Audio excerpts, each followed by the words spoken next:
All right, this is my first look at the K5 that is not out yet. This is the brown one, so this particular version here, and I'll just look at some of the specs on it. Here's the sizes, and they don't try to claim any performance things like breakover and ground clearance and all this other stuff, angles, climb angles, which is cool because a lot of times the boxes don't actually say what the crawler can actually do. So I'll go ahead and pop this open since I'm doing it one-handed. The first thing I noticed about this truck is it is super clean. When they put this together, it's pretty detailed. It's kind of I'd say it's probably pretty comparable to the TRX-4M. However, this actually has portal axles, and looks like the drive shafts are good. They don't have the rubber band style retainers. It's proper joints. I like that. My dad's getting ready for lunch here at the Camp and Crawl.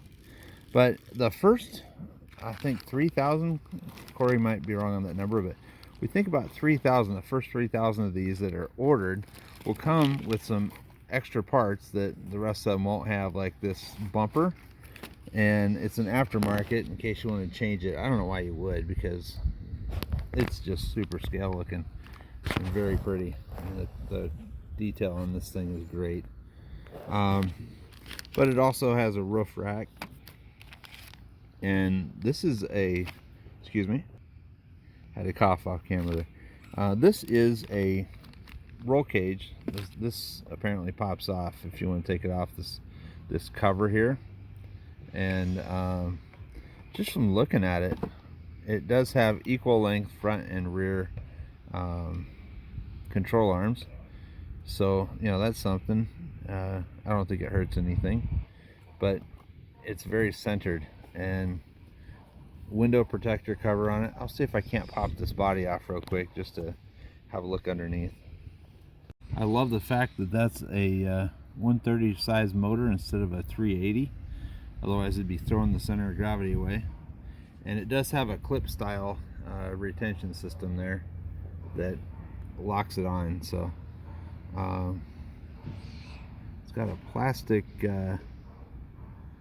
chassis.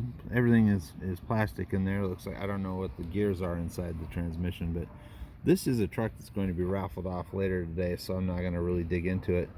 But it comes with a nice little 2S battery there, and I would like to win this thing, at least one of them today. There's an all black one that's going for sale too, or not for sale, but for raffle.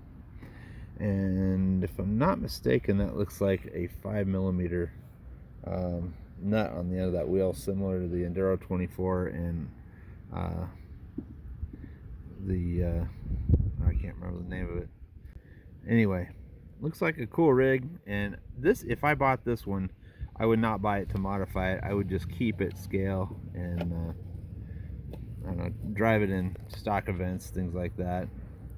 It's kind of too pretty to run, to be honest. Having said that, I'd still like to own it. But that's how this clips on. These just hook in there. Two more in the front. And FMS has stepped up their game lately. This stuff they're putting out is quality, nice stuff. I thought the metal axle FMS 24 that they put out, the metal axles are phenomenal. They can take a beating and they don't seem to really break. This thing, another thing that I do when I get a new crawler is I go through and see what hits and what binds, and on this, nothing. It's everything that I've checked is free, works properly. I don't think you'd even have to do anything to it to make it right. So they have sacrificed. One of the nice things about an 18 scale is they have a little bit of space to separate the components, unlike a 124 with they're just so tight that everything gets on top of itself. Then you kind of have to go through and make the space. So good job, FMS 20. Thank you for being one of our sponsors of the event this year. You are helping the RC community, and we'd like to give something back. I would personally like to do that by thanking you for your support of this event. Talk to everybody later. Hope you're having a great weekend.